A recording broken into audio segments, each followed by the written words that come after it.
بسم الله الرحمن الرحيم.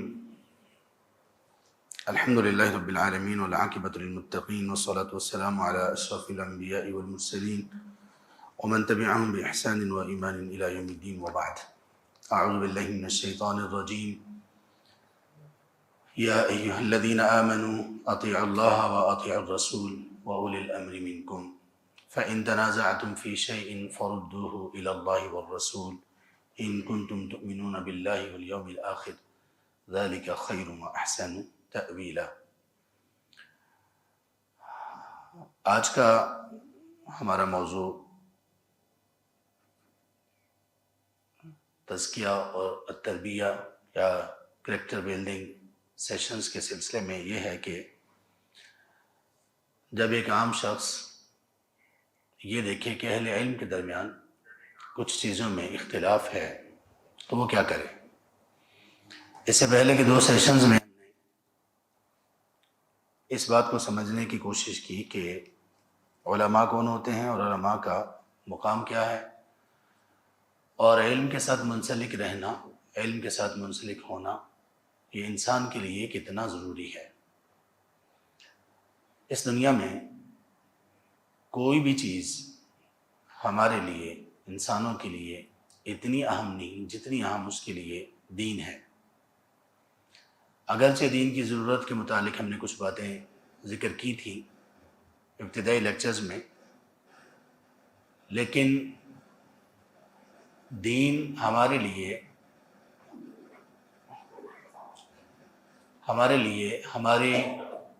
ہمارے جسم اور ہمارے جسم سے متعلقہ ضروریات سے کہیں بڑھ کر ضروری ہے. جتنا اہتمام ہمیں اسلام میں یہ سکھایا گیا کہ ہم اپنے جسم کا خیال رکھیں، اس سے کہیں زیادہ اہتمام ہمیں یہ بھی سکھایا گیا کہ ہم اپنی روح کا خیال رکھیں، اور روح کا خیال رکھنے کا مطلب ہے دین کا خیال رکھنا. تو ہم جتنا خیال اپنے جسم کا رکھتے ہیں اس سے کہیں زیادہ خیال رکھنے کی اسلام میں ہدایت کی گئی کہ اپنے دین کا خیال رکھنا چاہیے. اس کی دلیل کیا ہے؟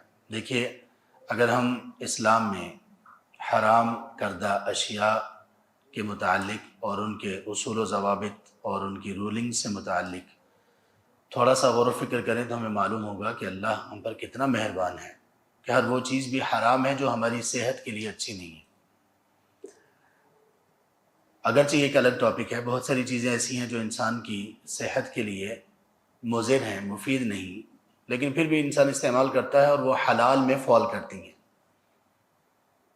جیسے چکنائی، عام کوکنگ آئل وغیرہ، اس کے صحت کے لیے نقصانات وہ مسلم ہیں اور ایگریڈ اپون ہیں، لیکن اس کے باوجود بھی حلال میں شمار ہوتا ہے. کچھ چیزیں ایسی ہیں جو ابتداءً ہی حرام ہیں اور کبھی کبھی اس میں کچھ فوائد بھی ہوتے ہیں. جیسے قرآن کریم میں شراب کی حرمت کے سلسلے میں دوسری آیت جو نازل کی گئی سورہ البقرہ کی آیت 219، اس میں جب یہ پوچھا گیا کہ شراب اور جوے کے متعلق کیا حکم ہے تو کہا گیا قل فیہما اثم کبیر ومنافع للناس، اس میں گناہ تو بہت بڑا ہے لیکن لوگوں کے لیے اس میں نفع بھی ہے. سخر بھائی آواز نہیں ٹھیک ہے، روک دیا کریں نا کہ ریکارڈنگ یہ ہو رہی ہے تو میں بعد میں کام ہے. ٹھیک ہے،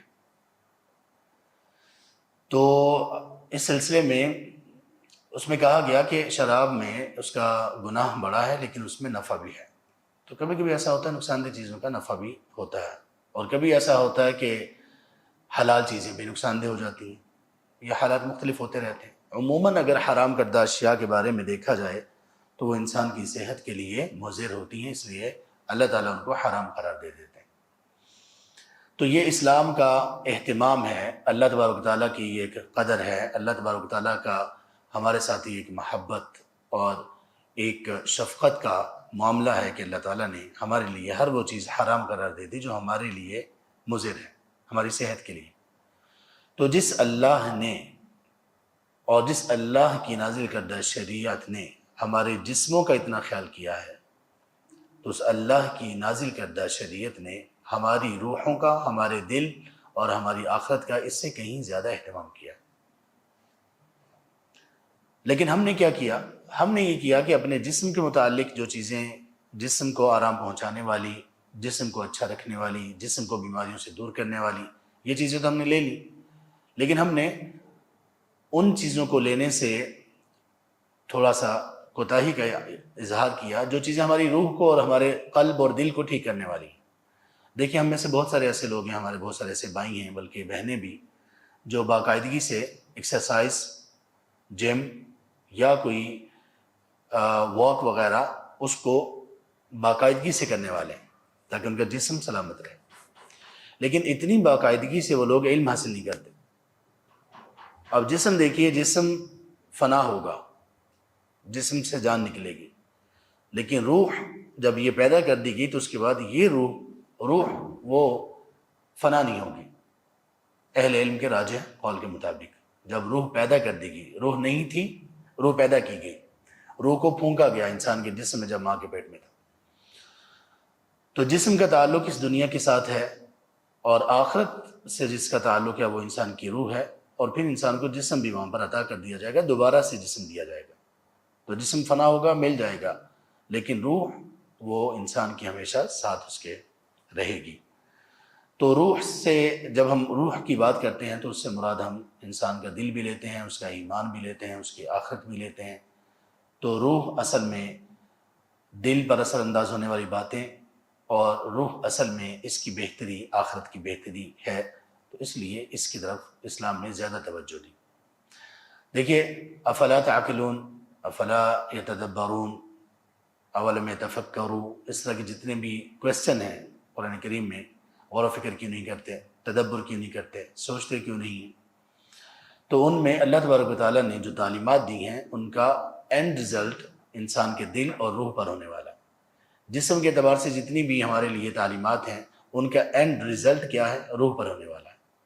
ہمارا جسم اچھا ہو، مضبوط ہو، قوت والا ہو، اس کا اہتمام کرنا اسلام میں جائز ہے، نہ صرف جائز ہے بلکہ مستحب ہے۔ صحابہ رضی اللہ عنہ بھی ویٹ لفٹنگ کیا کرتے تھے۔ ایک مرتبہ آپ صلی اللہ علیہ وآلہ وسلم نے ان کو ویٹ لفٹنگ کرتے ہوئے دیکھا، یہ سلسلہ حدیث الصحیحہ میں یہ حدیث ہے۔ آپ نے ان کو دیکھا تو وہ پتھر اٹھا رہے تھے، پتھروں سے ویٹ لفٹنگ کر رہے تھے۔ آپ نے پوچھا یہ کیا کر رہے ہو؟ تو انہوں نے جواب میں کہا کہ اللہ کے رسول، ہم اپنے جسم کو مضبوط کر رہے ہیں، قوی کر رہے ہیں، اسٹرانگ بنا رہے ہیں۔ تو آپ صلی اللہ علیہ وسلم نے فرمایا تم میں سے قوی، مضبوط اور اسٹرانگ وہ شخص ہے جو غصے کے وقت اپنے آپ پر قابو پا لے۔ اب دیکھیں یہاں پر اللہ کے رسول صلی اللہ علیہ وآلہ وسلم نے ان کو ویٹ لفٹنگ سے روکا نہیں ہے، لیکن کس چیز کے ساتھ جوڑا؟ روحانیت کے ساتھ، دین کے ساتھ، اور ان کو اصل بتائی کہ اصل طاقت کس چیز کا نام ہے۔ انسان کے مسلز ایسے پھولے ہوئے ہوں، جسم بڑا باڈی بلڈر ٹائپ وہ لگ رہا ہو، لیکن غصے کے وقت اس بندے کا خود پہ کنٹرول ہی نہ ہو، آپے سے باہر ہو جائے، منہ سے جھاگ نکلنا شروع ہو جائے، گالی گلوچ برا یہ سب بولنا شروع ہو جائے، اس میں مغلظات بکنا شروع کر دے، اور اسی میں پھر وہ کسی کے اوپر حملہ کر دے، کسی کو زخمی کر دے، کسی کو قتل کر دے، بیوی کو طلاق دے دے، یا وائس ورثہ بیوی بھی کچھ کر دے، تو یہ طاقتور تو نہیں ہے۔ تو اس لیے یہ جو چیزیں ہیں جو ہماری روح سے متعلق ہیں، تو دین ان سب چیزوں کی نمائندگی کرتا ہے، اور دین یہ سب سکھاتا ہے کہ ہمیں کیا کرنا چاہیے۔ اب لوگوں نے جب دیکھیں انسان کو دین سے دور کر دینے والی چیزوں میں سے ایک بہت بڑی چیز یہ ہے کہ جب مسلمانوں کے سامنے سورس آف نالج جہاں سے دین لیا جائے گا، ہمارا ایک ان سیشنز میں سے ایک سیشن اس کا ٹاپک یہ تھا کہ دین کہاں سے لیا جائے، جہاں سے دین لیا جائے گا جب اس کو مشکوک بنا دیا جائے گا تو کون دین لے گا؟ ایک مثال دیتا ہوں، آپ یہاں پہ آپ جس سیکٹر میں بھی رہتے ہیں، آپ کے گھر میں سپلائی کا پانی آتا ہے، اس سپلائی کے پانی کے بارے میں کوئی شخص یہ بات اڑا دیتا ہے کہ یہ پانی ایسی جگہ سے آ رہا ہے جو صحت کے لیے نقصان دہ ہے اور گندی جگہ سے آ رہا ہے، آپ مشکوک ہو گئے نا؟ آپ کم از کم یہ کریں گے کہ وہ پانی پینا چھوڑ دیں گے۔ آپ کی تحقیق نہیں ہے، آپ کی ریسرچ نہیں ہے، آپ نے ابھی اس کو جانچا نہیں ہے، لیکن ڈاؤٹ فل ہو گئے۔ یہ کس کے بارے میں اس نے بات کی؟ پانی کے سورس کے بارے میں۔ ہمارے دین کے حصول کا، دینی علم حاصل کرنے کا سورس کیا ہے؟ اہل علم۔ اور یہ سورس کس نے قرار دیا ہے؟ اللہ اور اس کے رسول صلی اللہ علیہ وسلم نے۔ تو جس شخص نے علماء کے بارے میں ہمیں متنفر کر دیا، اس نے در حقیقت ہمیں دین کے بارے میں متنفر کر دیا، اس نے ہمیں دین کے بارے میں متنفر کر دیا۔ اللہ تبارک و تعالیٰ، کچھ لوگ کہتے ہیں کہ آپ کو تقسیم کرنی چاہیے علماء سو اور علماء جو بہتر ہیں، اچھے علماء وہ ہیں، برے علماء ہیں۔ یہ تقسیم اللہ تعالیٰ نے تو نہیں کی، رسول اللہ صلی اللہ علیہ وسلم نے تو عمومی طور پر نہیں کی۔ قرآن میں جہاں پہ علماء کی بات آئی ہے تو وہاں یہ نہیں کہا گیا یہ علماء حق ہیں جو یہ کریں گے۔ جو واقعی عالم ہوگا وہ سو کیسے ہو سکتا ہے؟ جو واقعی عالم ہوگا وہ سو کیسے ہو سکتا ہے؟ جیسے وہ ڈاکٹر ذاکر نائک سے ایک سوال کیا گیا اور اس کا بڑا بتنگڑ بنا دیا گیا، اس نے وہ جو پیڈوفیلی اور وہ اس طرح کی گناہوں کے بارے میں جس خاتون نے سوال کیا کہ ہمارا مسلمانوں کا معاشرہ ہے اور یہ چیز، یہ بےہودگی بڑھتی جا رہی ہے، تو انہوں نے کہا کہ یا تو معاشرہ مسلم نہیں ہے تو یا پھر یہ چیز نہیں ہے۔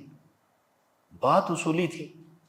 ہم لوگ کہتے ہیں نا کہ یار دینداروں میں یہ گناہ پائے جاتے ہیں، دینداروں میں یہ دین کی خلاف ورزی پائی جاتی ہے، تو ہم کہتے ہیں یا تو وہ دیندار نہیں ہے یا خلاف ورزی نہیں ہونی چاہیے۔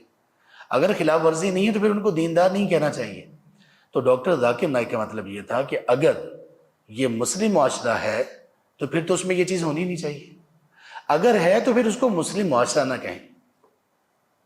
یہ اس چیز کا مستحق نہیں ہے۔ جس معاشرے میں اتنی یہ چیز، کوئی گناہ اتنا عام ہو جائے تو وہ کیسے مسلم معاشرہ اس کو کہا جا سکتا ہے؟ تو یہ ایک اصولی سی بات بیان کی۔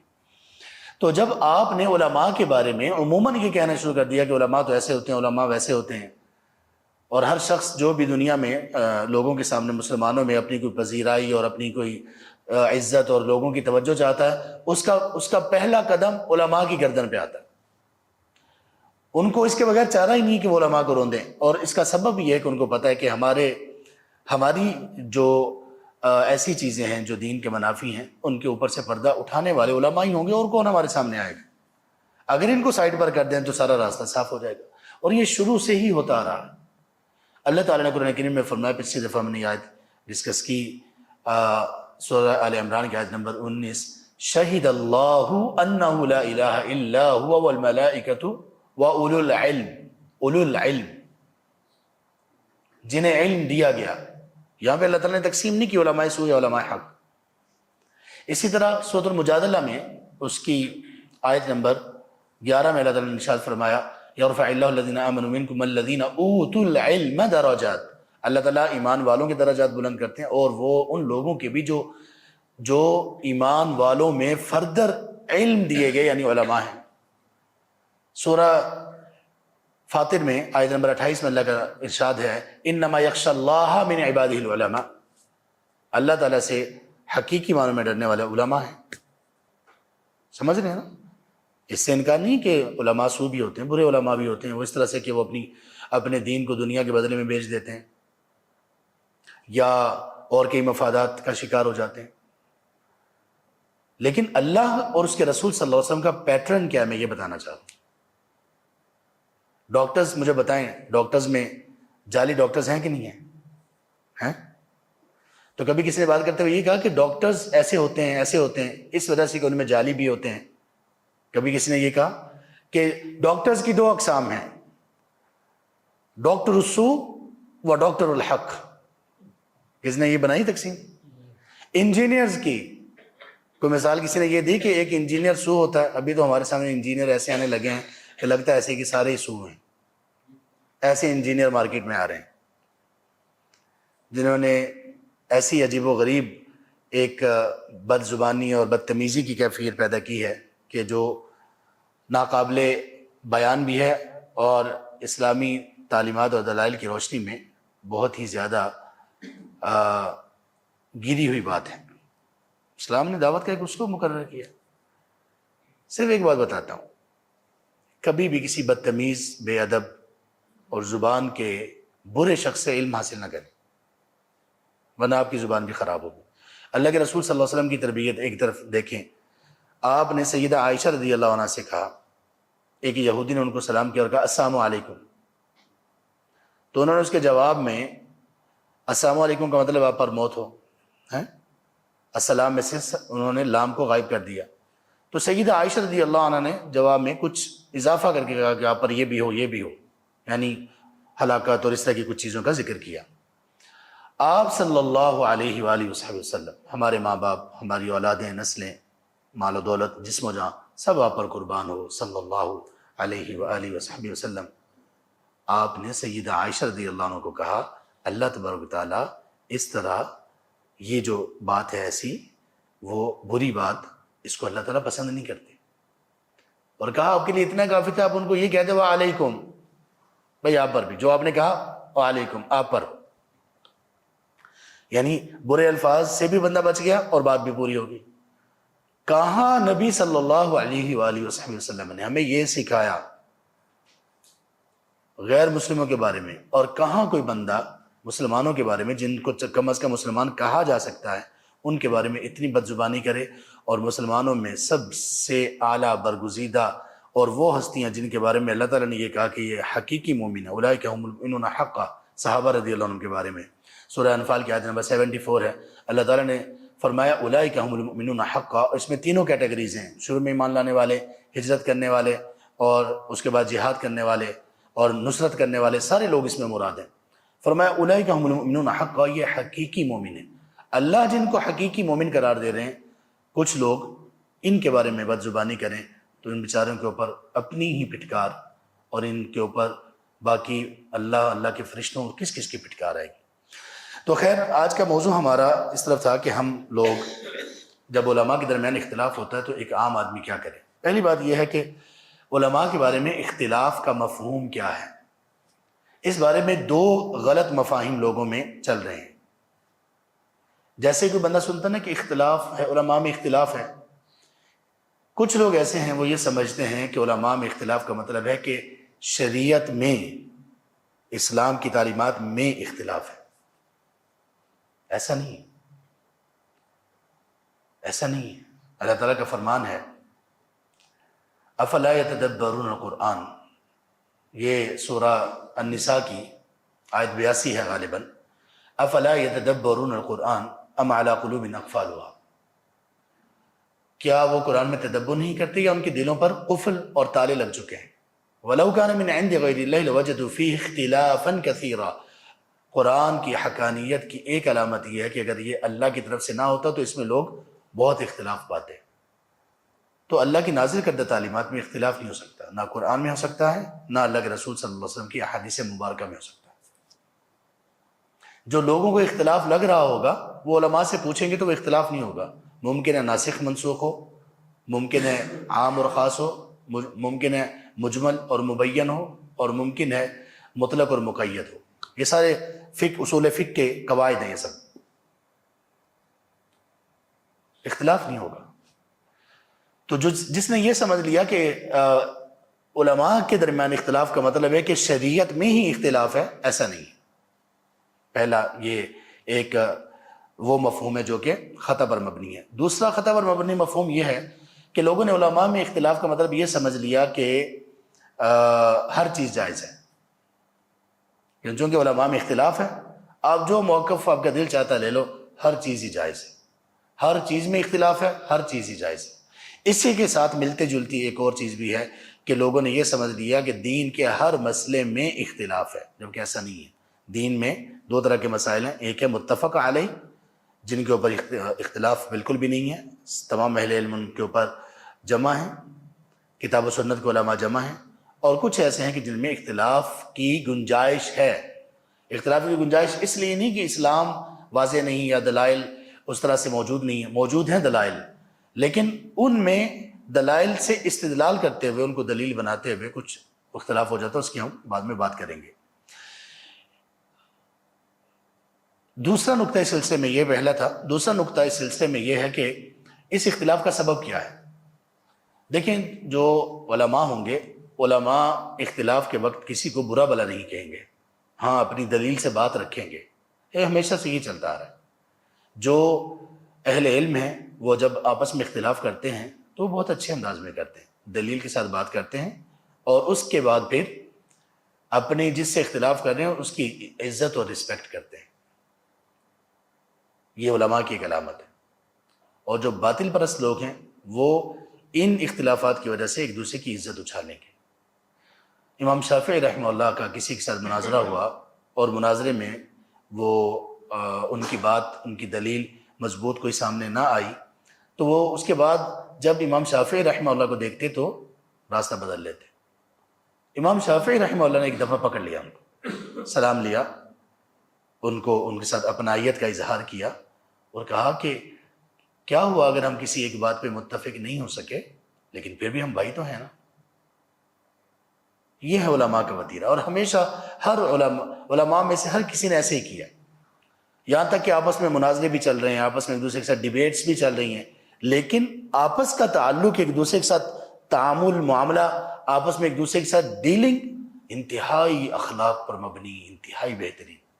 یہاں تک کہ ہمارے استاد محترم شیخ اور بڑے کبار مشائخ میں سے پاکستان کے شیخ ارشاد الحق اثری، ان کے ایک بڑے ہی پرانے حریف، ان کے مد مقابل احناف کے ایک بڑے علماء میں سے مولانا سرفراز خان صفدر صاحب، یہ رحمۃ اللہ علیہ گجرانوالہ کے، ان کے ساتھ ایسے ان کے پختہ، ان کی کتابیں ایک دوسرے کے بارے میں ہیں۔ ایک نے کتاب لکھی کہ سورہ فاتحہ پڑھنا لازم میں فرض ہے نماز میں، دوسرے نے لکھی کہ نہیں فرض نہیں ہے، تو ان پر پوری کتابیں ہیں، دلائل سے مزین، شستہ شائستہ کلام۔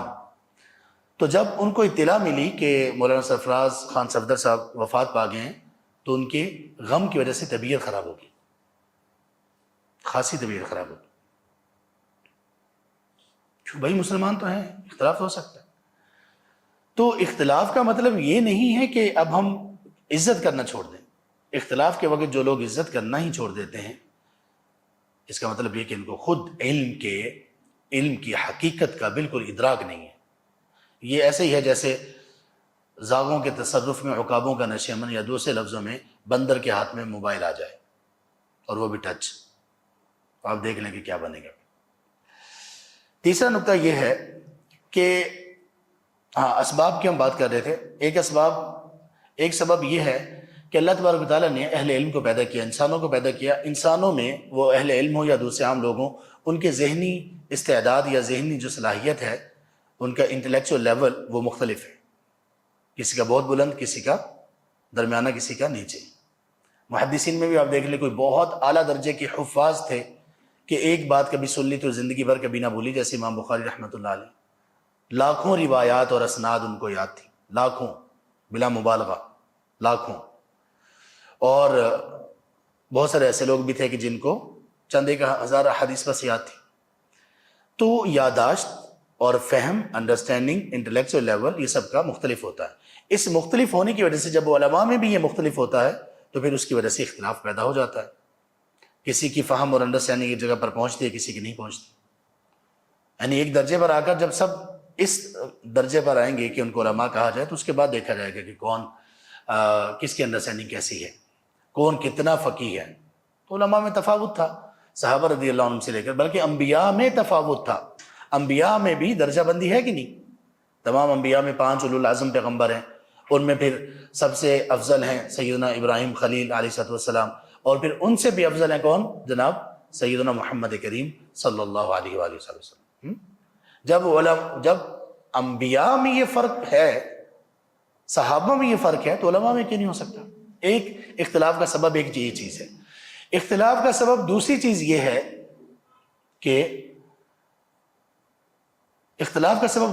یہ ہے کہ جتنے بھی قرآن اور سنہ کے دلائل ہیں، ان دلائل کی کیٹیگری ایک نہیں ہے۔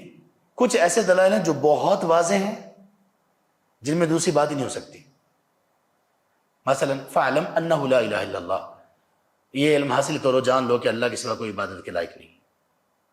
اب اس میں کوئی اختلاف کرے نہیں جی کچھ اور بھی عبادت کے لائق ہو سکتے ہیں، یہ اختلاف والی چیز ہی نہیں ہے۔ کچھ دلائل ایسے ہیں، اقیم الصلاۃ، نماز قائم کرو، کوئی اختلاف کی گنجائش ہے؟ آتوا الزکاۃ، زکوٰۃ ادا کرو، کوئی اختلاف کی گنجائش ہے؟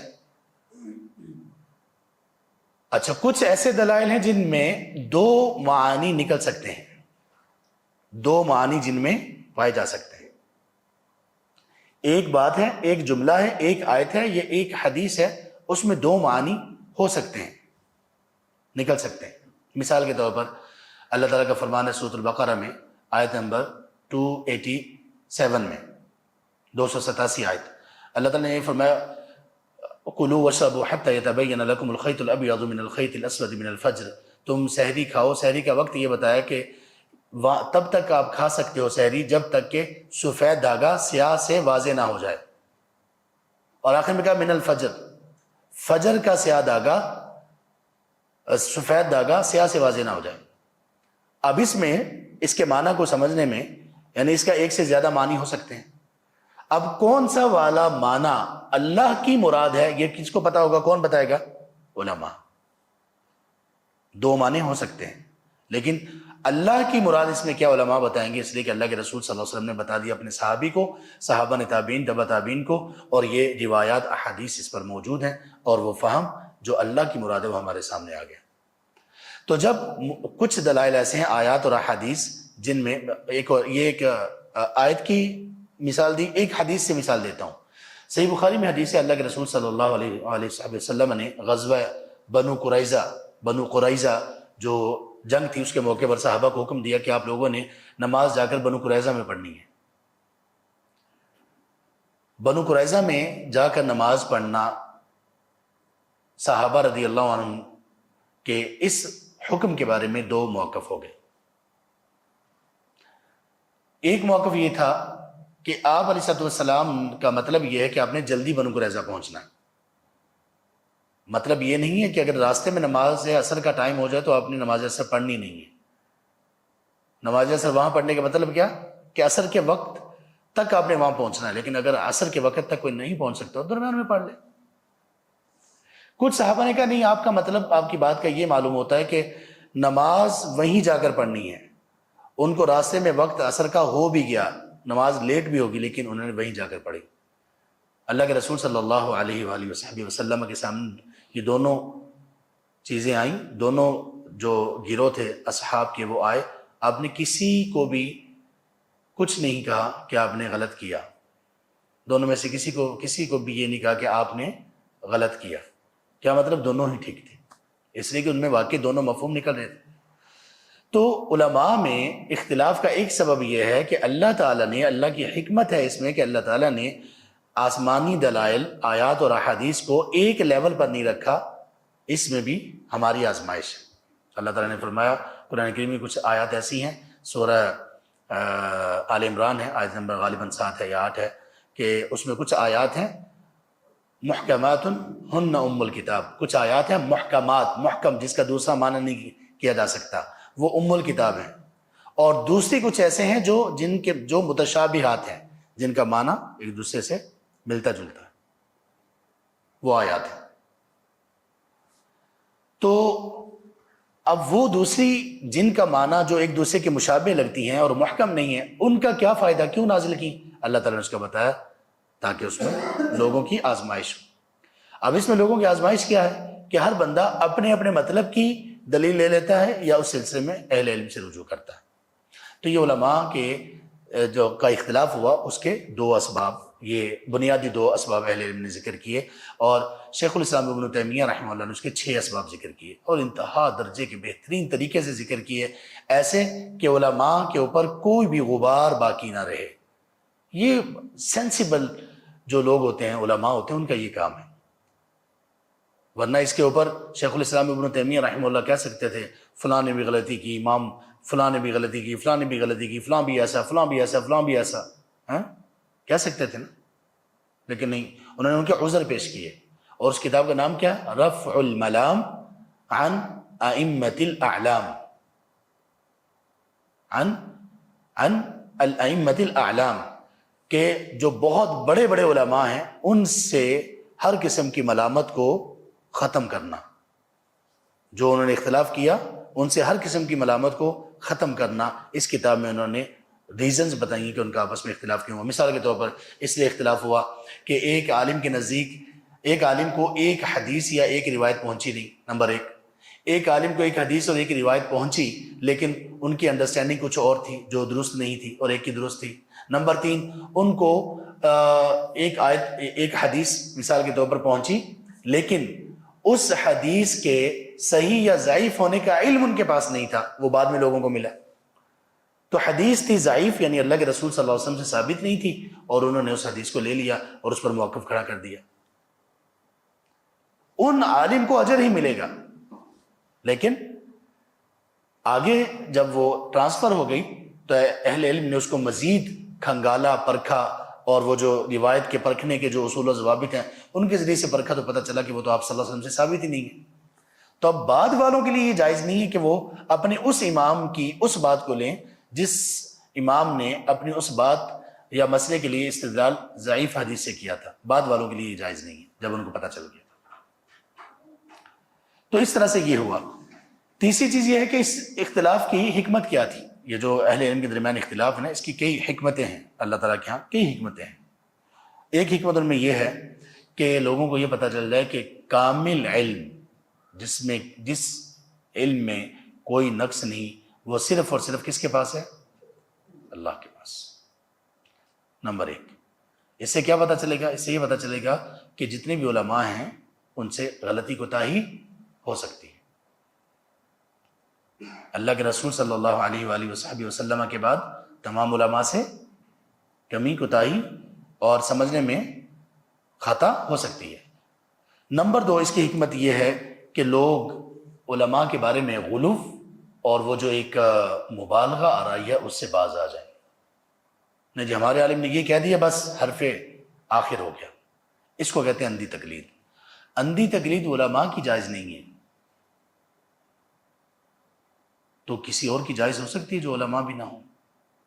موٹیویشنل سپیکرز کی جائز ہو سکتی ہے. کسی ایسے بندے کی جو بہت زبان کو اچھے طریقے سے بیان کرنا جانتا ہو اور وہ بس یہی کہے کہ کوئی بندہ میرے سامنے شاعری کوئی نہیں، اس کی بات دلیل ہو سکتی ہے؟ کیسے ہو سکتی ہے؟ کیسے ہو سکتی ہے کہ جبکہ سبحان اللہ علماء کے بارے میں اللہ تبارک و تعالیٰ نے ان کی مبالغہ، ان کے بارے میں غلو سے منع کر دیا کہ ان سے خطا ہو سکتی ہے تو باقیوں سے خطا کیوں نہیں ہو سکتی؟ علماء سے اگر خطا ہو سکتی ہے تو علماء کے بارے میں یہ جو غلو ہے نا کہ ہمارے عالم سے کوئی خطا ہی نہیں ہو سکتی، یہ اندھی تقلید ہے. جس نے کی مارا گیا، ہلاک ہو گیا، اللہ کے ہاں وہ ہلاک ہو گیا.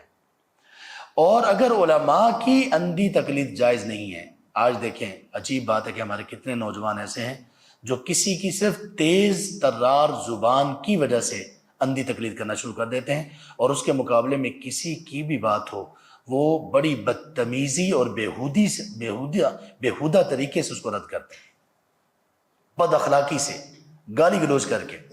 اور یہ بات سمجھ لیجئے کہ جہاں پر آپ گالی گلوچ پر اتر آئے ہیں تو اس کا مطلب یہ کہ دلیل نہیں ہے، عقیدت ہو سکتی ہے. اسی طرح کی چیزوں نے جو اس طرح کی بدتمیزیاں ہمارے مسلمانوں میں پیدا ہوئیں تو اسی کی وجہ سے عذاب کے طور پر اللہ تعالیٰ نے ایسے لوگ پیدا کیے کہ جو علماء نہیں تھے لیکن انہوں نے اپنے آپ کو علماء باور کرانے کی کوشش کی اور انہوں نے واقعی امت کو فتنے میں ڈال دیا. تیسرا ایک سبب یہ بھی ہے کہ اللہ تبارک و تعالیٰ یہ جو اختلاف علماء کے درمیان ہوا اس سے اجتہاد کے دروازے کھلے. علماء میں اجتہاد کے دروازے کھلے، انہوں نے اور ایکسپلور کیا دلائل کو، اور انڈرسٹینڈنگ حاصل کی، اور ڈیپ ڈائیو کی انہوں نے دلائل میں، اور کئی ایک موتی نکالے، اور ایک اس سے بحث اور ڈیبیٹ اور تحقیق اور ریسرچ کے دروازے کھلے. تو یہ چند ایک حکمتیں تھیں، ان میں سے چند ایک حکمتیں ہیں. اچھا جب علماء کے درمیان اختلاف ہو تو اس کو کیسے لیا جائے، اس کے کچھ ضوابط ہیں چند ایک. ان میں سے چند ایک یہ ہیں کہ جو فقہی اختلاف ہے علماء کے درمیان، اس کو یہ نہ سمجھا جائے کہ علماء کے درمیان یہ اختلاف ایسا ہے جو بنیادی اختلاف ہے. فقہی اختلاف کا مطلب یہ کہ علماء ایک پیج پر ہیں قرآن و سنت کے معاملے میں، چند ایک چیزوں میں انڈرسٹینڈنگ کا فرق ہے. ہمیں جب علماء کے اختلاف کو دیکھنا چاہیے تو اس پر آنا چاہیے کہ وہ ایک ہی پیج پر ہیں. ماس میں ایسے کوئی بندہ بہت ہی اوٹ پٹانگ بات کرے، اور وہ اب جب ایسی کوئی بات کوئی کرے گا جو ایسی عجیب و غریب بات ہوگی تو جب آپ اس کرنے والے کو دیکھیں گے تو پتہ چلے گا یہ عالم کے نام سے مشہور تو ہے لیکن عالم ہے نہیں. پھر آپ کو پتہ چلے گا یہ کوئی آن لائن عالم ہے، یہ صحیح والا عالم نہیں ہے، آن سائٹ عالم نہیں ہے. آن لائن تو پھر بہت کچھ ہو جاتا ہے نا. ہمارے کتنے لوگوں نے آن لائن ویکسینیشن کروا لی تھی، پوری دنیا میں ویکسینیشن چل رہی تھی کورونا کی. ہم نے ایک آن لائن بھی متعارف کروائی، تو آن لائن میں تو بہت کچھ پھر چل جاتا ہے. تو یہ علماء کے درمیان یہ چیز سامنے ہو کہ ان کے درمیان ایک وحدت ہے، وہ یونٹی ان کے درمیان پائی جاتی ہے. چند چیزوں میں اختلاف ہو جاتا ہے، اور یہ اختلاف فطرت ہے. گھر میں موجود لوگوں سے ہوتا ہے کہ نہیں ہوتا؟ ہم جو گھر میں موجود ہوتے ہیں، یہاں تک کہ والدین کا اپنی اولاد سے، اولاد کا والدین سے، شوہر کا بیوی سے، بیوی کا شوہر سے ہو جاتا ہے کہ نہیں ہو جاتا؟ تو کیا کہیں گے کہ یہ دونوں جدا ہو گئے ہیں؟ نہیں، ایک پیج پر رہتے، ایک گھر میں رہتے ہوئے بھی کچھ معاملات میں رائے کا فرق ہو جاتا ہے. تو یہاں پہ علماء میں انڈرسٹینڈنگ کا بھی فرق ہو جاتا ہے. پہلی چیز ہمیں ان لوگوں کو اختلاف میں یہ لینی چاہیے. دوسری چیز یہ لینی چاہیے کہ جب ہم علماء کے درمیان اختلاف کو دیکھیں تو اس میں ہم اپنی خواہشات کو سامنے رکھ کر خواہشات کی پیروی کرتے ہوئے کسی ایک عالم کے قول کو نہ لیں، بلکہ ہم اس کو دیکھیں کہ دلیل کس کے ساتھ ہے اور مضبوط دلیل کس کے ساتھ ہے. تیسری چیز یہ کہ ہمیں یہ بھی ادراک ہونا چاہیے کہ شریعت کے کچھ مسائل ان میں اختلاف ہے، اور کچھ ایسے مسائل ہیں جن میں اختلاف نہیں، جیسے ہم پہلے بات کر چکے ہیں. اور کسی کے اختیار میں بھی نہیں ہے کہ وہ ہر مسئلے میں اختلاف پیدا کر لے، ہر مسئلے میں اختلاف پیدا کر دے. کچھ اختلاف ایسے ہوتے ہیں جو شریعت میں واقعی ہی بنتا ہے کہ اس میں اختلاف ہو سکتا ہے، ٹھیک ہے، وہ یعنی ایسے ہیں کہ ہاں ہو سکتا ہے، اس میں کوئی کچھ روم ہے کہ اختلاف ہو، کچھ گنجائش ہے. کچھ مسائل ایسے ہیں جو اہل علم کے نزدیک ان میں گنجائش نہیں اختلاف کی. ان میں سے ایک مسئلہ میں آپ کو بتاتا ہوں. صحابہ رضی اللہ عنہم اجمعین، ان کے بارے میں اس موقف میں کوئی اختلاف نہیں. تمام صحابہ رضی اللہ عنہم مغفور ہیں، ان کو معاف کر دیا گیا. وہ حقیقی مومن تھے، اگرچہ ان سے کچھ خطا بھی کسی کسی جگہ پہ ہوئی، کیونکہ بشر تھے، انبیاء تو نہیں تھے. انبیاء کے بعد تو ہر بندے سے خطا کا امکان ہے، ان سے بھی خطا کا امکان ہے. لیکن ان کا انجام کیا ہے؟ انجام ان کا جنت ہے، اللہ کی رضا ہے اور مغفرت ہے. اس میں کسی کا اختلاف نہیں. جو اختلاف کرے گا یہ اختلاف جائز ہی نہیں ہے، اس لیے کہ یہ قرآن کریم کی صریح آیات کے خلاف ہے. اور یہ اختلاف کرنے والے کبھی بھی مسلمانوں کے ساتھ ایک پیج پر نہیں رہے. وہ اہل السنہ والجماعہ میں قرآن کو ماننے والے، حدیث کو ماننے والے وہ لوگ نہیں تھے. یہ وہ لوگ تھے جنہوں نے صحابہ پر تان کیا، جن لوگوں نے اپنا قرآن ایک الگ ذہن میں رکھا کہ ہمارا اصل قرآن ہمارے ایک امام کے پاس ہے جو ظاہر لے کر ہوگا، جس کے زیادہ سپارے ہیں. انہوں نے ہماری وہ روایات اور احادیث کو کلی بالکلیہ، یعنی ایٹ آل، انٹائرلی تمام احادیث کو رد کر دیا اور اپنی الگ سے چیزیں بنائیں. ان لوگوں نے صحابہ رضی اللہ عنہم کے اوپر تان کیا. کوئی بندہ یہ کہے کہ میں قرآن اور سنہ کو ماننے والا ہوں، میں صحیح بخاری کو ماننے والا ہوں، میں کتابوں کے پیچھے چلنے والا ہوں، وہ بندہ کبھی بھی صحابہ رضی اللہ عنہ کے بارے میں تان نہیں کرے گا. اگر کرے گا تو وہ انتہا درجے کا جاہل ہوگا، یا ضدی ہوگا، یا اجڑ ہوگا، یا سرکش ہوگا، ورنہ وہ نہیں کر سکے گا. اتنے تابعین سے آپ گننا شروع کر دیں، اتنے لوگ گزرے، آپ کو کبھی کوئی ایسا فگر ایک بھی نظر نہیں آئے گا جو یہ کہتا ہو کہ نہیں صحابہ رضی اللہ عنہ میں یہ اختلاف تھا، لہٰذا میں فلاں کو اچھا نہیں سمجھتا ہوں، فلاں کو اچھا نہیں سمجھتا ہوں، فلاں ایسے ہیں، فلاں ایسے، اور بدتمیزی سے ان کا نام تک لینے میں تمیز نہ کرتا ہو. آپ کو کوئی اسلام کی ہسٹری میں نہیں ملے گا. یہ سب نیا چائنا کا مال ہے، ابھی آنا شروع ہوا، اس سے پہلے ایسا کچھ بھی نہیں تھا. اسی طرح جب ہمیں یہ پتہ چلے کہ اختلاف ہے تو ہمارے ذہن میں یہ بات ہونی چاہیے کہ ہم نے جو پیروی کرنی ہے وہ حق کی پیروی کرنی ہے، کسی شخصیت کی نہیں، حق کی پیروی کرنی ہے. اور حق کی پیروی کے لیے دلیل کا ہونا ضروری ہے، اور دلیل کو ہم دیکھیں گے، اختلاف کے وقت ہم دلیل کو دیکھیں گے.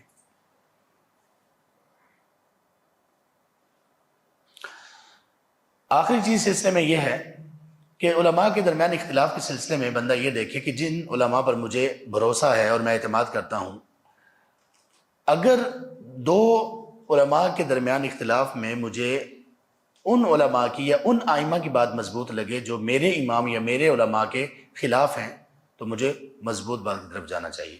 اس لیے کہ اللہ کے رسول صلی اللہ علیہ وآلہ وصحبہ وسلم کے بعد ہر کسی سے غلطی کا امکان ہے. امام مالک رحمہ اللہ سے یہ مروی ہے، اور کئی محدثین سے اس طرح کی بات مروی ہے. وہ یہ کہا کرتے تھے کہ کوئی ایسا شخص دنیا میں نہیں ہے کہ اس کی بات کو صرف قبول کیا جائے اور رد نہ کیا جائے، ماں سوائے اس قبر والے کے، اور اللہ کے رسول صلی اللہ علیہ وآلہ وسلم کے قبر مبارک کی طرف اشارہ کرتے تھے کہ اس قبر والے یعنی رسول کریم صلی اللہ علیہ وسلم کے سوا دنیا میں کوئی ایسا شخص نہیں ہے کہ جس کی بات کو ہمیشہ ہر اعتبار سے آنکھیں بند کر کے قبول کیا جائے، بلکہ کہا کرتے تھے یقبل و یرد، لوگوں کی بات، علماء کی بات بھی مانی بھی جائے گی، رد بھی کی جائے گی۔ یہ کہنے والا بھی عالم ہے، اگرچہ کہنے والا بھی عالم ہے، عام بندہ نہیں یہ کہہ سکتا جس کے پاس یہ اختیار نہیں کہ وہ ان دونوں کے درمیان فرق کر سکے۔ تو وہ کہا کرتے تھے کہ ہر دنیا کے شخص کی بات لی بھی جا سکتی ہے اور رد بھی کی جا سکتی ہے ماں سوائے رسول اللہ صلی اللہ علیہ وآلہ وسلم۔ اس کے بعد جب ہم یہ دیکھتے ہیں کہ علماء کے درمیان اختلاف ہے، تو اختلاف جن لوگوں کے سامنے آتا ہے ان لوگوں کی تین اقسام ہیں۔ جیسے ہم لوگ یہاں پہ بیٹھے ہوئے ہیں یا جتنے بھی لوگ ہیں، فقہاء کے درمیان، علماء کے درمیان، ائمہ کے درمیان اختلاف سامنے آیا، تو کچھ لوگ ہوں گے جن کو ہم کہتے ہیں عام لوگ، جو قرآن کریم کو نہیں انڈرسٹینڈ کرتے، ماں سوائے چند ایک صورتوں کے یا چند آیات کے۔ ابھی تو اللہ رحم کرے مسلمانوں میں وہ بھی ختم ہوگی، بالکل ایک کنیکشن کٹ چکا ہے علم سے، اور حدیث کو تو بالکل ہی نہیں جانتے، قرآن کو نہیں جانتے تو حدیث کو کیسے جانیں گے؟ تو عامی سے مراد وہ ہے جو عالم نہیں ہے، بالکل بھی نہیں ہے۔ فقہاء ائمہ کے اختلاف میں تین قسم کے لوگ سامنے آتے ہیں۔ پہلے عام لوگ، دوسرے نمبر پر علماء جو اجتہاد کر سکتے ہیں، یعنی وہ علماء جو اس لیول پر پہنچ چکے ہیں، یا دین کے وہ طالب العلم جو اس لیول پر پہنچ چکے ہیں کہ جو اجتہاد کر سکیں، یعنی مختلف دلائل کو سامنے رکھ کر اس سے حکم اخذ کر سکیں، دو۔ اور تیسرے نمبر پر وہ بندہ جو ان دونوں کے درمیان میں ہے، عامی بھی نہیں ہے اور عالم مجتہد بھی نہیں ہے، درمیان میں ہے، علم رکھتا ہے لیکن اتنا علم نہیں ہے۔ ان سب کا الگ الگ حکم ہے۔ جو عام آدمی ہے اس کو یہ چاہیے کہ وہ یہ نیت رکھتے ہوئے کہ مجھے کتاب و سنت کی پیروی کرنی ہے، وہ جس عالم پر اعتماد کرتا ہے اس کی بات کو مان لے، جس عالم پر اس کا اعتماد ہے۔ لیکن یہ ضروری ہے کہ اس کو یہ پتا ہو کہ عالم پر اعتماد کا مطلب یہ ہے کہ وہ عالم مجھے قرآن و سنت کے مطابق گائیڈ کرے گا، اور اگر کبھی اس کو پتا چلے کہ میں جس کو عالم سمجھ رہا تھا وہ مجھے قرآن و سنت کے مطابق گائیڈ نہیں کر رہا، تو پھر وہ اسے ترک کر دے اور اس کی بات کو ماننا چھوڑ دے اور واقعی کسی عالم کی پیروی کرے اور اس سے مسائل کو اخذ کرے۔ یہ عام لوگوں کے لیے ہے۔ اسی طرح سوال کرنا بھی اسی میں آتا ہے، وہ سوال کرے علماء سے۔ اللہ تعالیٰ نے قرآن کریم میں فرمایا، دو جگہ پر یہ آیت ہے، سورہ نحل میں بھی اور سورہ انبیاء میں بھی۔ سورہ انبیاء میں 7ویں نمبر پر یہ آیت ہے، فرمایا فَاسْأَلُوا أَهْلَ الذِّكْرِ إِن كُنتُمْ لَا تَعْلَمُونَ، اگر تمہیں علم نہیں ہے تو اہل ذکر سے، یعنی جن کے پاس وحی کا علم ہے، اللہ تعالیٰ نے آسمانوں سے نازل کردہ وحی کو قرآن میں الذکر کہا ہے۔ سورۃ الحجر آیت نمبر 9، اِنَّا نَحْنُ نَزَّلْنَا الذِّكْرَ وَإِنَّا لَهُ لَحَافِظُونَ، ہم نے ہی الذکر کو نازل کیا اور ہم اس کے محافظ ہیں۔ تو جب الذکر سے مراد اللہ کے نازل کردہ تعلیمات ہیں، تو اہل ذکر سے مراد کون لوگ ہوئے؟ جن کے پاس یہ تعلیمات ہیں، یعنی علماء، ان سے پوچھ لو۔ تو یہ عام بندوں کا پوچھنا کسی عالم دین سے یہ ضروری ہے، اور اس کو کچھ علماء نے تقلید کہہ دیا اور کچھ علماء نے اس کو کہا کہ نہیں، یہ سوال کرنا تقلید نہیں ہے۔ یہ صرف لفظی فرق ہے اور اختلاف اس میں نہیں ہے۔ اس کو تقلید کا نام دیں تو یہ والی تقلید جائز ہے، اگر اس کو تقلید کا نام دیں تو یہ تقلید تمام علماء کے نزدیک جائز ہے، کوئی اس کو برا نہیں کہتا۔ البتہ کچھ علماء یہ کہتے ہیں کہ اس کو تقلید کا نام نہیں دینا چاہیے۔ دوسرے نمبر پر جو مجتہد ہے، جب اسے یہ پتا چلے کہ ائمہ کے درمیان اختلاف ہے تو وہ کیا کرے گا؟ وہ یہ کرے گا کہ وہ دلائل کو سامنے رکھ کے پھر دیکھے گا کہ کس کی طرف بات زیادہ مضبوط ہے، اس کو لے لے گا آرام سے، اس میں تو ایبیلٹی ہے۔ تیسرے نمبر پر وہ لوگ ہیں جو جن کے پاس علم تو ہے لیکن وہ ابھی طلب علم کے ابتدائی مراحل میں ہیں، علماء بھی نہیں ہیں، عام لوگ بھی نہیں ہیں، وہ کیا کریں؟ وہ پھر اس میں کوشش کریں، مزید دلائل کو تلاش کریں۔ اگر ان کو خود پتہ نہیں چل رہا تو کسی سے وہ مدد لے لیں یہاں تک کہ حق پر پہنچ جائیں۔ یہاں ایک سوال کیا جاتا ہے کہ ایک عام آدمی علماء کے بارے میں کیسے، اس میں کیسے ایبیلٹی ہوگی کہ وہ پتہ چلائے دو لوگوں کے درمیان میں کون صحیح ہے؟ اگر اتنی اس میں استطاعت ہوتی تو وہ عام بندہ ہوتا ہی کیوں؟ تو اس کا جواب یہ ہے کہ عام بندہ بیمار ہوتا ہے کہ نہیں؟ بیمار ہونے کے بعد باوجود اس کے کہ وہ ڈاکٹر نہیں ہے، پھر بھی اسے بتایا جاتا ہے فلاں ڈاکٹر کے پاس جاؤ، فلاں کے پاس جاؤ، فلاں کے پاس جاؤ، تو وہ کیا کرتا ہے؟ وہ اپنی عقل سے کم از کم اتنا تو کرتا ہے نا کہ وہ دیکھتا ہے کہ کس ڈاکٹر کے پاس مجھے جانا چاہیے اور کس کے پاس مجھے نہیں جانا چاہیے، یا کم از کم وہ اس پر پہنچے گا کہ چلے ایسا کرتے ہیں جو سب سے بڑے ڈاکٹر ہیں ان کے پاس لے جاتے ہیں۔ تو ایک عام آدمی کو اگر نہیں پتہ چل رہا تو جو اس کی نظر میں وہ پوچھ بھی سکتا ہے لوگوں سے، وہ جو سب سے بہتر علماء ہیں ان کے پاس چلا جائے۔ اگر پھر بھی اس کو پتہ نہ چل رہا ہو یار مجھے کسی عالم کا نہیں پتہ، تو وہ پھر کسی سے مدد لے لے، ایک دو لوگوں سے پوچھ لے کہ علماء کیا ہوتے ہیں، کہاں ہوتے ہیں، کون ہوتے ہیں، اور کس عالم سے میں مسئلہ پوچھوں، تو لوگوں کو پتہ چل جائے گا۔ آج تو سوشل میڈیا کا دور ہے، بڑے آسانی سے پتہ چلا جا سکتا ہے کون علماء ہیں، کہاں سے پڑھے ہیں، کون سے ان کے اساتذہ ہیں، کون سے ان کے شاگرد ہیں، کہاں سے ان کی ڈگری ہے، اور کہاں وہ پڑھاتے رہے ہیں، کہاں پر ان کا دعوتی سرکل رہا ہے، اور علماء ان کے بارے میں کیا کہتے ہیں، ساری چیزیں موجود ہیں اور بڑے آرام سے ان کو تلاش کیا جا سکتا ہے۔ تو یہ ہونا چاہیے کہ ہمیں حق کو ہی ترجیح دینی چاہیے۔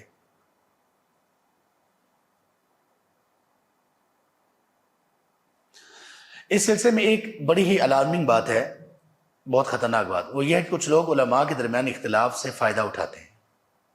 یہ الگ مجتہد ہوتے ہیں، اپنے آپ کے مجتہد۔ یہ پتہ کس ٹائپ کے مجتہد ہیں؟ ایک مجتہد کا ذکر میں کرتا ہوں، یہ میرے مشاہدے کی بات ہے، بلکہ اس مجتہد نے خود اپنا یہ اجتہاد بیان کیا۔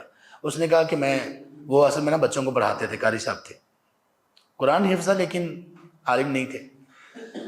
کہتے ہیں کہ میں نے نماز پڑھانی تھی اور میں نے موزوں پہ مسح کرنا تھا، وضو کرتے ہوئے میں موزوں پہ مسح کرنا بھول گیا، جرابوں پہ مسح کرنا بھول گیا، میں نماز شروع کر دی، پھر یاد آیا۔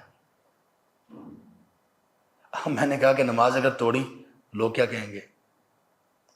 عالم نہیں تھا نا، عالم ہوتا تو وہ فوراً توڑ دیتا، بھائی لوگ کچھ بھی کہیں، اب اپنی لوگوں کی نماز تھوڑی خراب کرنی ہے۔ اس نے پھر اجتہاد کیا، اجتہاد یہ کیا، جب رکوع میں گیا نا تو اس نے دیکھا کہ داڑھی میں بھی کچھ پانی باقی ہے، داڑھی سے پانی لے کے وہیں پہ رکوع میں مسح کر لیا۔ اس طرح کے مجتہدین کی بات نہیں کر رہا ہوں، اس طرح کے مجتہدین کی بات نہیں کر رہا ہوں۔ اچھا، لوگ اب کیا کرتے ہیں، لوگ کیسے فائدہ اٹھاتے ہیں؟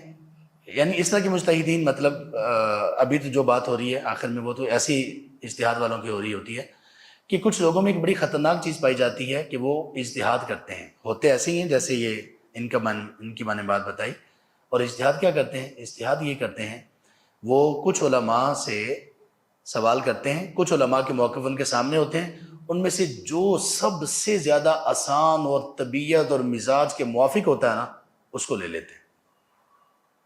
مثال کے طور پر ایک لڑکا یونیورسٹی میں پڑھتا ہے، یونیورسٹی میں اب کو ایجوکیشن ہے، کو ایجوکیشن میں اب کلاس میں کوئی ایسے لڑکے کے لیے لڑکی، لڑکی کے لیے لڑکا، کوئی ایسا فتنہ بن گیا۔ ویسے تو یہ فتنہ ہے ہی، اللہ تعالیٰ نے بنایا ہی فتنہ ہے، دونوں کے دوسرے کے لیے آزمائش ہے نا۔ اب ان کے ساتھ بیٹھنا، ان سے ہینڈ شیک کرنا، اب یہ بندہ اندر اندر سے تھوڑا مولوی بھی ہے، نماز بھی پڑھتا ہے، گھر والے بھی تھوڑے اچھے ہیں، تو اندر کا مولوی یہ کہتا ہے کہ یار کیا کر رہے ہو، یہ بری بات ہے یار، ایسے لڑکیوں کے ساتھ اٹھنا بیٹھنا نہیں ہونا چاہیے۔ لڑکی ہے وہ بھی گھر میں اماں پردہ کرتی ہیں یا گھر میں ایک دینی ماحول ہے، وہ بھی کہتے ہیں یار یہ اچھی بات نہیں ہے۔ اب وہ کہتے ہیں چلو علماء سے پوچھتے ہیں، سارے علماء سے پوچھ لیتے ہیں کہ یہ اس طرح یہ خواتین کے ساتھ میل جول اور یہ ہاتھ ملانا، مصافحہ کرنا، یہ کیسا ہے؟ سب نے متفقہ طور پر کہا کہ حرام، لیکن ان کا اطمینان نہیں ہوا۔ پھر جا کر انہوں نے ایک اور اسکالر سے پوچھا، انہوں نے کہا مسئلہ ہی نہیں ہے، آپ ہینڈ شیک کر لیں۔ انہوں نے کہا غامدی صاحب زندہ باد، یہ ہوئے نا عالم، مجھے بس ان کے اوپر اطمینان۔ یہ جب دروازہ کھلتا ہے نا تو اس ایک دروازے کی وجہ سے بندے میں اتنی شر آ جاتی ہے، اتنی زیادہ شر، کہ وہ ایک وقت آتا ہے کہ وہ دین سے منحرف ہو جاتا ہے۔ جب وہ کیا کرتا ہے کہ علماء کے درمیان وہ یہ نہیں دیکھتا کہ حق اور دلیل کے زیادہ قریب کون ہے، بہت سارے علماء سے پوچھے گا، کیوں پوچھے گا؟ میرے مطلب کی بات ملے، جہاں ملے پکڑ لے گا۔ اور مارکیٹ میں ماشاء اللہ، وہ میں نے آپ کو بتایا نا، وہ باتیں جن کا 1400 سال، 1446واں سال ہے یہ ہجرت کو، ہجری کون سا سال چل رہا ہے؟ 1446، 1446۔ کسی عالم دین نے، کسی محدث نے، فقیہ نے ان باتوں کے بارے میں ایسی لب کشائی نہیں کی جیسے آج کے ہمارے کچھ اسکالر کر رہے ہیں. اللہ کی پناہ، اللہ کی پناہ. نام ان کا اسکالر ہے، لوگوں میں وہ ادب و حکمت کے نام سے مشہور ہیں، اور وہ باتیں کر رہے ہیں جو کبھی کسی صاحب علم نے نہیں کی. یا تو اس کے دو ہی مطلب ہیں، ابھی تک امت میں ایسے ذہین لوگ آئے نہیں تھے، سارے ہی بیچارے نادان ہی تھے، کمزور تھے. یہ عقل مند ایک آئے ہیں، انہوں نے پھر کہا کہ یہ بھی ٹھیک، یہ بھی ٹھیک، یہ بھی ٹھیک. بھائی مسافہ کرنا بھی جائز ہے. بھائی آپ کو پتہ ہے وہ پہلی وہی غار حرا میں نازل نہیں ہوئی تھی، وہ ایسے لوگوں نے سٹوری بنا لی ہے، وہ ایسا کوئی چکر نہیں تھا. یعنی امام بخاری شے کوئی نہیں. کچھ لوگ اپنے منہ سے کہتے ہیں نا شے کوئی نہیں، کچھ اپنے عمل سے کہتے ہیں. ان کو کیا پتا؟ امام مسلم، ان کو کیا پتا؟ امام ابو داؤد، نسائی، ترمذی اور اس وقت کے لاکھوں علماء، نہیں کوئی پتہ نہیں ان کو. ہم نے دیکھا، ہم نے انٹلیکچولی سوال، کوشچنز ریز کیے ہیں تو ہمیں کوئی جواب نہیں ملا، لہٰذا یہ سٹوری بنتی نہیں ہے کیونکہ ہماری عقل کے مطابق نہیں ہے، تو دین نہیں. تو جب انسان میں یہ چیز پیدا ہو جائے کہ میں نے صرف وہ مسائل لینے ہیں جو میری طبیعت کے موافق ہیں، جو مجھے اچھے لگتے ہیں، تو پھر کیا ہوگا؟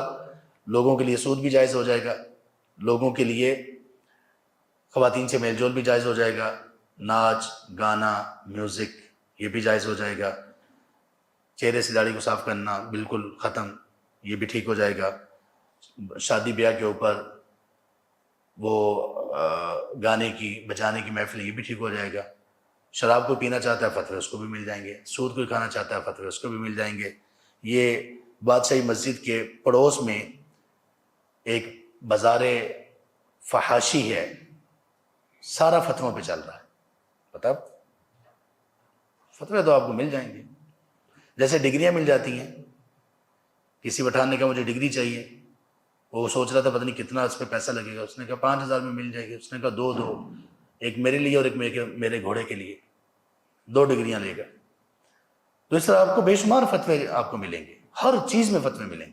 تو جب بندہ اپنی آسانی کو صرف دیکھتا ہے نا، اس کے دل میں یہ نہیں ہوتا کہ میں نے اللہ اور اس کے رسول صلی اللہ علیہ وسلم کی پیروی کرنی ہے، حق کو میں نے فالو کرنا ہے، اپنی خواہش کو دیکھنا ہے. تو یہ خواہش کے پیچھے چلنے والے لوگ بہت زیادہ نقصان میں پڑ جاتے ہیں اور ختم ہو جاتے ہیں. آخری بات آج کی یہ ہے کہ کچھ لوگ یہ کہتے ہیں کہ میں نے اپنے دل سے فتویٰ لیا، میرے دل نے یہ کہا. پھر وہ یہ دل والے لوگ کہتے ہیں، جب ان کو کہا جاتا ہے کہ یار یہ دیکھیں آپ کا یہ تعلقات اچھے نہیں ہیں اور یہ برے تعلقات ہیں وغیرہ وغیرہ، کہتے ہیں بات تو ٹھیک ہے، لیکن اگر میں اب اس کو چھوڑوں گا، اپنے جانی کو، دل بر جانی کو، اپنے صنم کو، فلاں کو، تو دل ٹوٹ جائے گا. یار دل تو نہیں توڑنا چاہیے نا، دلوں میں تو اللہ تعالیٰ رہتے ہیں. اب یہ کس پہ آ گیا؟ کچے پہ. اب دلیل کی بات نہیں ہے، اب دل کی بات ہوگی کہ اب تو مطلب کسی کا دل نہیں توڑنا چاہیے. تو اس لہٰذا میں نے اپنے دل سے پوچھا، دل نے کہا نہیں یار دل نہیں توڑنا چاہیے. پھر وہ مطلب باقی جو بھی ہوتا ہے کسی کا دل نہیں توڑنا چاہیے. تو اللہ کے بندے، یہ جو بات ہے نا، یہ اللہ کے رسول صلی اللہ علیہ وآلہ وسلم کی ایک حدیث مبارک میں بھی ہے کہ آپ نے ایک صحابی سے کہا تھا کہ اپنے دل سے پوچھ، برائی شر اور اس سلسلے میں نیکی کیا ہے شر کیا ہے، اپنے دل سے پوچھ.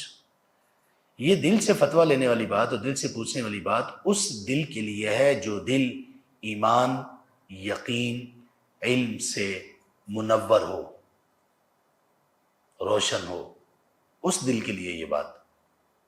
جس دل میں صبح شام ہے ہی غیر محرم کا خیال، حرام کردہ چیزوں کی پسند ہے جس دل میں، اس دل سے وہ فتویٰ مانگے گا تو اس نے کیا فتویٰ دینا ہے؟ حرام کھاؤ، مزے کرو، جہاں مرضی آؤ جاؤ، کوئی بات نہیں، خیر ہے، فلاں کا فتویٰ تو ہے نا، یہ بھی کر لو وہ بھی کر لو. تو اس لیے یہ جو بات کہی جاتی ہے نا، استفتی قلبک، اپنے دل سے فتویٰ لو، یہ دل سے فتویٰ لینے والی بات یہ عام ایسے ہی نہیں ہے. بھائی آپ کے پاس قرآن و سنت کے دلائل موجود ہیں، آپ نے فتویٰ علماء سے لینا، جیسے کہ اللہ تعالیٰ نے فرمایا. ہاں جس بندے کے پاس علم موجود ہے، علم کے باوجود اس کو یہ سمجھنے میں مشکل پیش آ رہی ہے کہ میں کس دلیل کو ترجیح دوں، یہ کام کروں یا نہ کروں. علم اس کے پاس ہے ایک حد تک، لیکن اس کو سمجھ نہیں آ رہی کہ میں ترجیح کس کو دوں. تو تب وہ بندہ، جبکہ وہ اللہ سے ڈرتا بھی ہے، حرام سے بچنا بھی چاہتا ہے، حلال کے اوپر رہنا چاہتا ہے، پھر وہ اپنے دل سے سوال کرے گا تو اس کا یہ پاکیزہ دل اس کو کبھی بھی شبے کی طرف نہیں جانا دے گا، اس کو وہ سیف سائڈ پر ہی رکھے گا اس کا دل. اس کا دل اس کو سیف سائڈ پر رکھے، لیکن دل ایسا ہو تو پھر نہ۔ تو یہ علماء کے جب اختلاف ہو تو اس سلسلے کی یہ چند ایک باتیں تھیں، اور اگر ہم اس طرح سے اختلاف کو لیں گے تو بہتر ہو جائے گا۔ تو سب سے بہتر چیز یہ ہے کہ ہم علم سے اور علماء سے اپنے تعلق کو جوڑ لیں، اور علماء سے تعلق جوڑنے کا مطلب یہ ہے کہ ان سے علم سیکھیں، قرآن سیکھیں اور حدیث سیکھیں، تو اس سے انشاءاللہ معاملات بڑے آسان ہو جائیں گے۔ کسی کا سوال ہے تو کر لیجیے۔ چلیے، سبحانک اللہم و بحمدک، اشہد ان لا الہ الا انت، استغفرک و اتوب الیک۔